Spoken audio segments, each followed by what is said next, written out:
The moment I locked eyes with him across the crowded conference room at our annual company gala in downtown Seattle, my heart skipped a beat. He was standing next to Emily, my colleague from the marketing department, his arm loosely around her waist as she chatted animatedly with clients. Everyone knew Ryan Hale was her fiancé, the cold, successful businessman she described as distant and unemotional for months. But when his gaze met mine, there was nothing cold about it. It was as if a current passed between us, something primal and undeniable that made my skin tingle and my instincts flare in a way I had spent years trying to suppress. I quickly looked away, gripping my glass of sparkling water tighter. As an Omega working in a high-pressure tech firm, I had learned to keep my designation hidden behind suppressants and a professional mask. My family back in Oregon had drilled into me from a young age that Omegas like me needed to build stable, conventional lives. "Find a nice beta, Alex," my father would say during our tense phone calls. "Don't chase complications. The world isn't kind to those who step out of line." Being attracted to men was already a point of friction. Adding an alpha into the mix felt like inviting disaster. "Alex, you okay?" Mike, my closest coworker, asked, nudging me with his elbow. He was a beta through and through, easygoing and oblivious to the undercurrents that sometimes made the air in rooms like this feel thick with unspoken tension. "Yeah, just the crowd," I muttered, forcing a smile. My eyes betrayed me, drifting back to Ryan. He could not have been more than 25 or 26, younger than Emily's 31, with sharp jawline, dark tousled hair, and the kind of presence that commanded attention without effort. In our society, alphas carried that natural authority, the kind that made heads turn and decisions happen. But Emily had painted him as aloof, more focused on his family's sprawling tech investments than on their relationship. An arranged match for business reasons, she had hinted once after a few drinks, though she never elaborated. The evening wore on with networking conversations and forced laughter. I stayed on the periphery, reviewing campaign notes on my phone to avoid mingling. Then, without warning, he was there. Ryan detached from Emily's side during a lull and walked straight toward the bar where I stood. "Alex Rivera, right? Emily speaks highly of your work on the Pacific Northwest expansion project," he said, his voice smooth and deeper than I expected, carrying a subtle resonance that sent a shiver down my spine. Up close, his scent broke through the suppressants for a split second, warm cedar and something electric, unmistakably alpha. I swallowed hard. "That's me. And you're Ryan Hale. Congratulations on the engagement. Emily's lucky." His expression flickered, the corner of his mouth tightening almost imperceptibly. "Is she?" He signaled the bartender for 2 drinks, handing me one without asking. Funny how perceptions work. People see what they want to see. We talked for 20 minutes that felt like hours. He asked about my ideas for the campaign with genuine interest, challenging my points in a way that felt stimulating rather than condescending. Emily glanced over once or twice, her smile tight, but she stayed engaged with clients. When Ryan finally excused himself, he left me with a lingering look that promised this was not the end of our conversation. That night, back in my small apartment overlooking Puget Sound, I could not stop replaying the encounter. Guilt gnawed at me. He was engaged, to my coworker. Yet the pull I felt was unlike anything I had experienced. As an Omega, I knew what that meant on a biological level, but I had buried those instincts deep. My family would be horrified. Society still whispered about unmatched pairings, especially when they crossed expected lines. I told myself it was nothing, just the stress of the gala and too much time alone. The next morning at the office, Emily was her usual efficient self, briefing the team on deadlines. "Ryan sends his regards," she said casually during a break, though her eyes did not quite meet mine. "He mentioned meeting you. He's very particular about who he talks to at these events." I nodded, keeping my tone neutral. "He seems dedicated to the family business." She laughed, but it sounded hollow. Dedicated is one word for it. Cold is another. Sometimes I wonder if this engagement is more about mergers than marriage. Her words lingered with me as the day progressed. I threw myself into work, finalizing reports and coordinating with vendors. But when I stepped into the elevator at lunch, Ryan was already inside, apparently waiting. "Small world," he said, pressing the button for the lobby. The doors closed, sealing us in the confined space. His presence filled it completely. "I hoped I'd run into you again." My pulse quickened. "Why?" He turned to face me fully, his eyes intense but not aggressive. "Because last night was the first time in months I felt like I could breathe in a room full of people who expect me to play a role. You're not like the others, Alex. You see beyond the surface." I wanted to step back, to remind him of Emily, of boundaries, of the life he was supposed to lead. Instead, I found myself asking, "What role are you playing?" The elevator dinged, but he held the door for a moment longer. The perfect fiancé, the dutiful son, the cold alpha who does what his family demands. His voice dropped. "But maybe I'm tired of pretending." As he walked away into the bustling Seattle street, I stood frozen, the weight of his words settling over me like a storm cloud. What had I gotten myself into? And why did part of me not want to walk away? Over the following weeks, Ryan became a constant, quiet presence in my life. It started innocently enough with work-related overlaps. His family's company was partnering with ours on a major project, giving him legitimate reasons to visit our office. Each time, he found moments to speak with me alone, conversations that stretched longer than necessary and delved deeper than professional courtesy allowed. One afternoon in the break room, while the rest of the team was in a meeting, he cornered me gently near the coffee machine. "You avoid me in groups," he observed, pouring a cup and handing it to me exactly how I liked it, black with a touch of cinnamon. I had never told him that detail. "I have to," I replied, keeping my voice low. "Emily is my coworker. You're her fiancé. Whatever this is, it is not right." His jaw clenched, the alpha in him flashing in his eyes for a brief second. "The engagement was arranged 2 years ago. Our families saw it as the perfect alliance. Hale Tech merging interests with her father's consulting firm. Emily agreed because it made sense on paper. I agreed because refusing would have meant losing everything my grandfather built." I stared at him. "So it's not real?" "It is on paper, in public. But there is no love there, Alex. There never was." He stepped closer, and I felt the subtle wave of his pheromones again, carefully controlled but impossible to ignore completely. "Meeting you made me realize how empty it all feels. You challenge me. You make me want to be more than the role they assigned me." Guilt twisted in my gut, but so did something warmer, more dangerous. I thought of my own family. My parents had sacrificed everything to move from a small conservative town to give me opportunities. They tolerated my sexuality but drew the line at anything that screamed, "Omega complications. Alphas will use you and discard you." My mother had warned during our last strained holiday visit. "Don't throw away stability for fleeting heat." I changed the subject. "What about Emily? Does she know how you feel?" Ryan sighed, running a hand through his hair. "She suspects. We have an understanding of sorts. Mutual respect, but no passion. She wants the security the marriage brings for her career. I want freedom from the constant pressure to produce an heir and expand the empire the traditional way." We started meeting outside work, always in public places at first. Coffee shops in Capitol Hill, walks along the waterfront where the Puget Sound breeze carried away our words.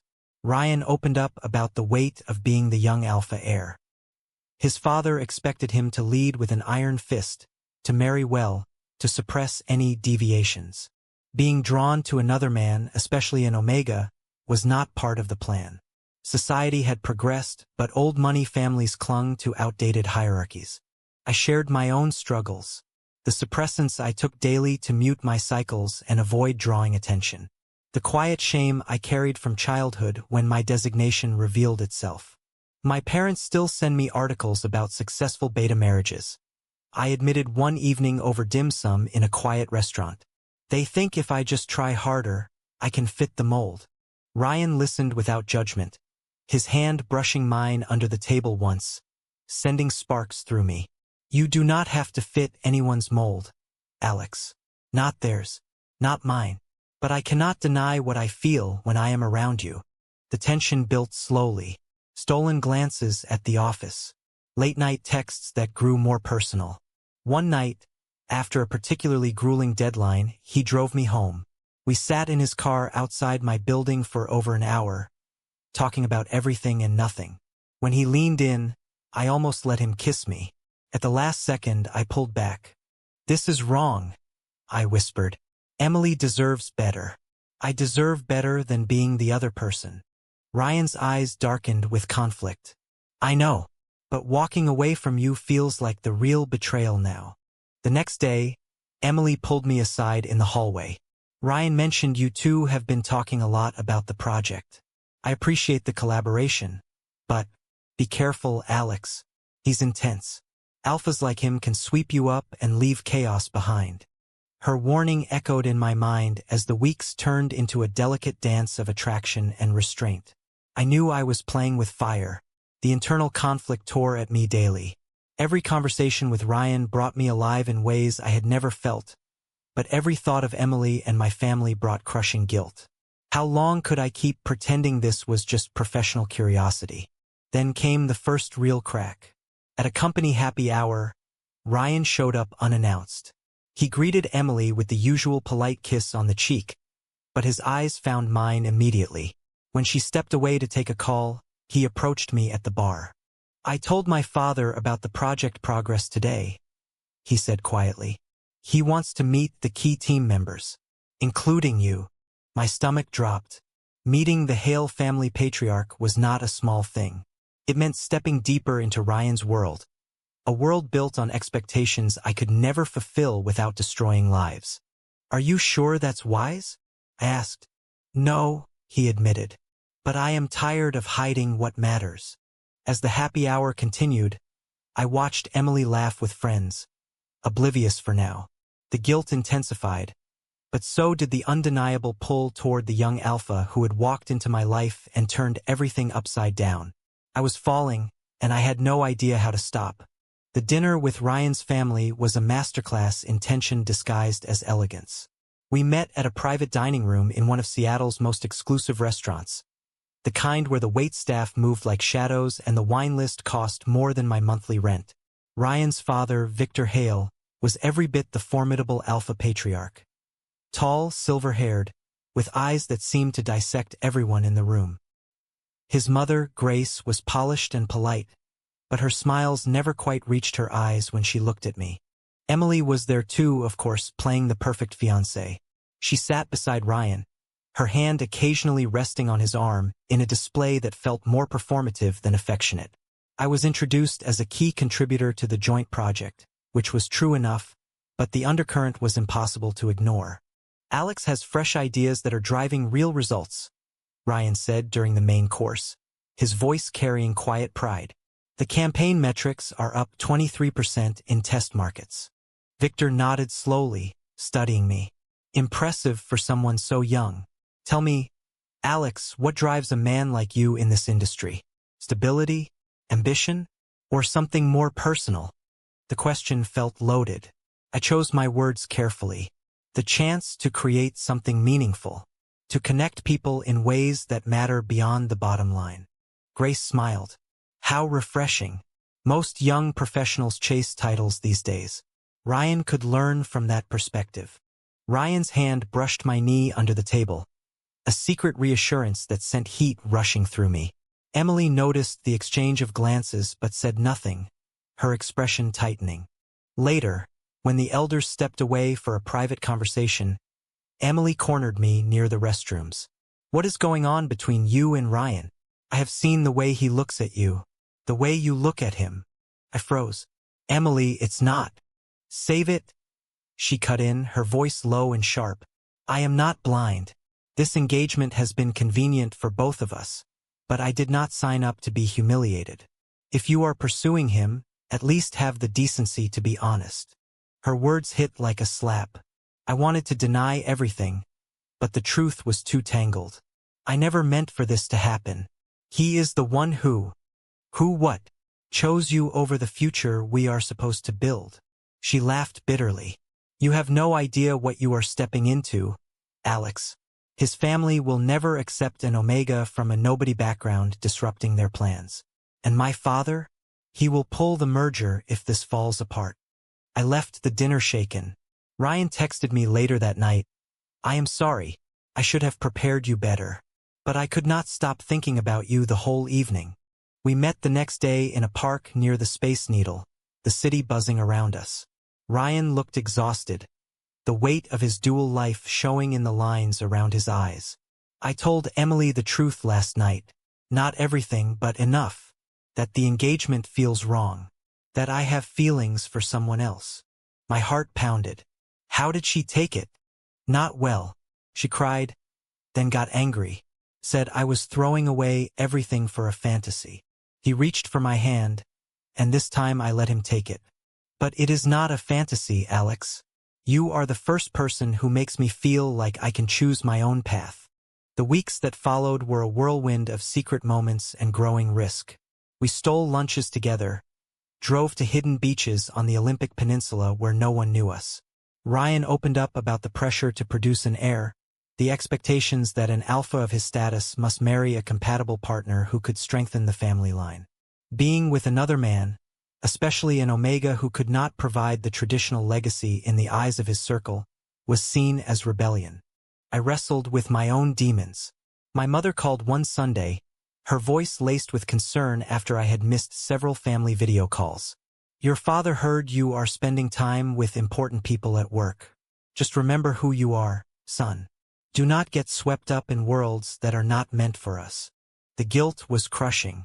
Every time I chose to see Ryan, I felt like I was betraying Emily, my family, and the careful life I had built. Yet every time I tried to pull away, the bond between us only grew stronger. One evening, after a particularly emotional conversation where Ryan admitted he was considering breaking the engagement regardless of the consequences, we sat in his car in a quiet parking lot. I am scared, I confessed, of what this will cost everyone. He turned to me, his hand cupping my face gently. So am I. But the alternative is living half a life. I would rather face the storm with you than stay dry and empty without you. Our first real kiss happened then, tentative at first, then deepening with all the pent-up emotion we had been holding back. It was not passionate in the reckless sense, but full of promise and fear and hope. When we pulled apart, I knew there was no turning back. But the storm was already brewing. Emily had started asking pointed questions around the office, and rumors were beginning to circulate. Ryan's father had scheduled a family meeting to discuss the merger timeline. The choices we were making were about to demand their price. The confrontation came sooner than I expected. 2 days after that kiss, Emily stormed into my office and closed the door behind her. Her eyes were red-rimmed, but her posture was rigid with anger. I know, she said flatly. I saw the texts on his phone when he left it on the counter. The messages about meeting in secret. The way he talks about you. How could you, Alex? I thought we were friends. The room felt too small. Emily, I am so sorry. It started innocently. I never planned. Planned? She laughed, a harsh sound. You do not plan to steal someone's fiancé. You just do it. And Ryan, he is an alpha. He gets what he wants, and right now he wants you. But what about me? What about the life I have built around this engagement? My family is counting on this merger. My career is tied to it. I tried to explain the arranged nature of their relationship, the lack of real love, but she was not hearing it. Convenient for him to say that now. He was fine with it until you came along. You are an Omega, Alex. Do you really think his family will welcome you with open arms? They will see you as a distraction, a threat to the bloodline. Her words cut deep because they echoed my own fears. That afternoon, I tried to end things with Ryan over the phone. This is destroying too much. We have to stop. His voice was strained. Do not do this, Alex. I am meeting with my father tomorrow to tell him I am breaking the engagement. I choose you. The call ended with me in tears. The internal conflict was tearing me apart. Was I being selfish? Was love worth the betrayal and pain we were causing? The next day, The office was buzzing with tension. Emily had called in sick, but the rumors had spread. Mike pulled me aside. "People are talking, man. Be careful. Office romances are one thing, but this sounds messy." Ryan showed up unannounced in the afternoon. He looked determined, but there was exhaustion in his eyes. "I did it. I told my father the engagement is off. He is furious, threatened to cut me out of the succession plan. But I do not care. I want a real life with you." We left the office together, walking through the rainy Seattle streets. For the first time, we held hands openly. It felt liberating and terrifying. That evening, at my apartment, we talked for hours about the future. Ryan spoke of starting his own venture, free from family strings. I spoke of finally embracing who I was without shame. But the backlash hit hard the following week. Emily's father pulled out of the merger talks, citing personal differences. Ryan's family issued a statement distancing themselves from him publicly. My own parents found out through a mutual friend who had seen us together. The phone call from my father was brutal. "You are throwing away everything we taught you for a man who will tire of you when the novelty wears off? An alpha like that does not settle with someone like us." The arguments escalated. Ryan faced legal threats over company shares. I faced whispers and sidelong glances at work, with HR eventually calling me in for a discretion meeting. The societal prejudice we had both known existed now stared us in the face. Friends distanced themselves. Opportunities dried up. One night, after a particularly vicious argument with his mother over the phone, Ryan broke down in my arms. I knew there would be a price. I just did not know it would hurt this much. I held him, my own tears falling. "Are we doing the right thing? So many people are suffering because of us." He lifted his head, eyes fierce.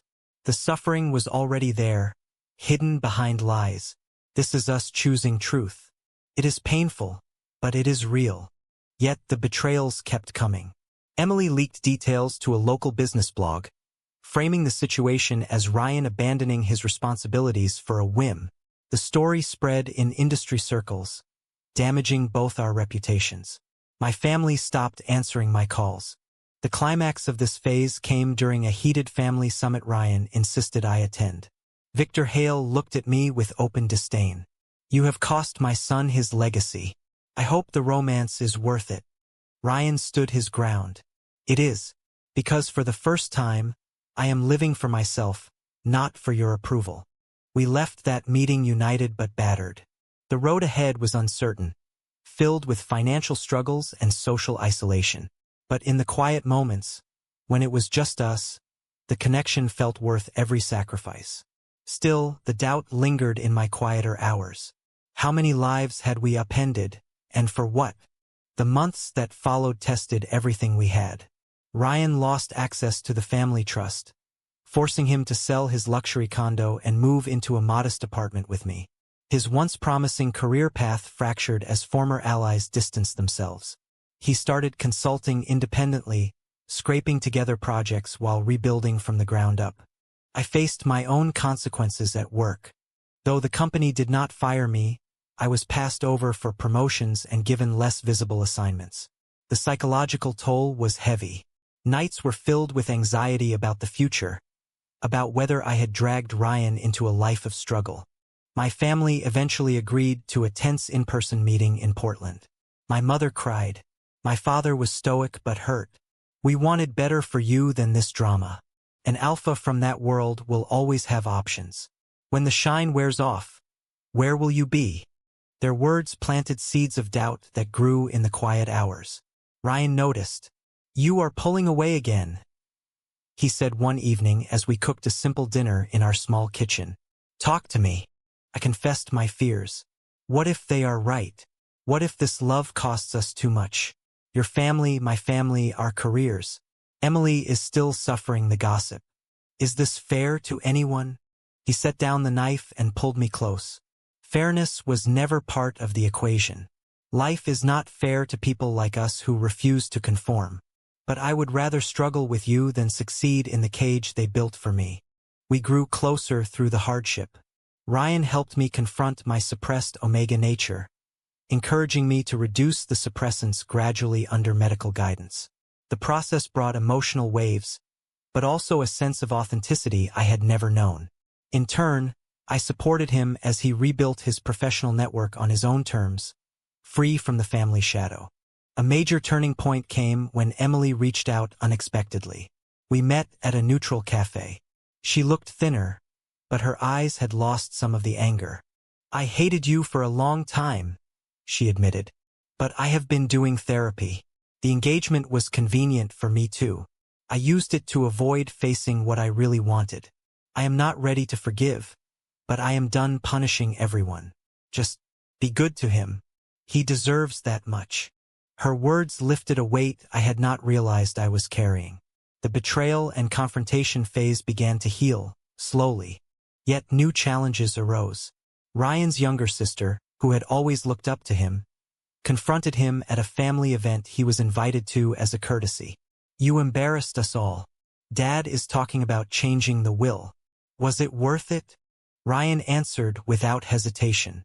"Yes, because I am finally free to be the man I want to be." Through it all, our bond deepened. The romantic moments were quiet now. Walks in the rain, shared books, late-night conversations about dreams beyond the drama. The young alpha who had once seemed untouchable had become my partner in every sense, vulnerable and strong at once. But the ultimate test was approaching. Ryan received an offer to join a rival firm on the East Coast, a chance to rebuild his career with full backing. The catch? The position required relocation, and the firm was wary of the scandal attached to his name. Accepting it might mean leaving me behind, at least temporarily, while I sorted my own career in Seattle. The decision loomed large, forcing us to confront the ultimate question of sacrifice. The East Coast offer became the final crucible. Ryan and I spent weeks debating it. The position offered stability, a path to rebuild his reputation, and resources that could eventually help us both. But it meant months apart, and the firm made it clear they preferred a clean slate narrative. "I cannot ask you to give up your life here," Ryan said one night as we sat on the couch, the city lights twinkling through the window. "Your family is finally starting to come around. Your career is recovering." I leaned against him, listening to the steady beat of his heart. "And I cannot ask you to stay and struggle when this opportunity could change everything for you." The internal conflict returned with full force. Choosing love had already cost us so much. Was asking for more selfish? We talked through every angle, weighing the practical against the emotional. In the end, Ryan made his choice. He turned down the offer. "I built this mess with you," he told me. "I will rebuild with you, here, on our terms." His decision triggered one last wave of family pressure. Victor Hale made a final appeal, offering to restore Ryan's position if he ended the relationship and returned to the fold. Ryan refused. The permanent rift was painful, but it brought a strange peace. Over the next year, we rebuilt slowly. Ryan launched a small consulting firm focused on ethical tech, drawing clients who valued integrity over pedigree. I earned a promotion based on merit, no longer overshadowed by scandal. Our families remained distant but civil, with occasional tentative overtures. The awakening came gradually. I learned to embrace my Omega identity without shame, finding strength in authenticity rather than suppression. Ryan discovered leadership defined by empathy rather than dominance. Together, we faced societal prejudices head-on, advocating quietly for more understanding in professional circles. One quiet evening, as we walked along Alki Beach watching the sunset over the Sound, Ryan took my hand. "I once thought playing the role they gave me was the only way. You showed me there is another path. Thank you for the courage to take it." I smiled, the weight of the past finally lifting. We both paid the price, but we gained something real. The journey had been filled with confrontation, betrayal, painful trade-offs, and profound growth. We had hurt people we cared about and lost much in the process. Yet, in choosing each other against all odds, we had found versions of ourselves we never knew existed. In the end, was choosing love over duty, family expectations, and societal approval the right decision? Or did the pain we caused and the sacrifices we made prove that some boundaries should never be crossed?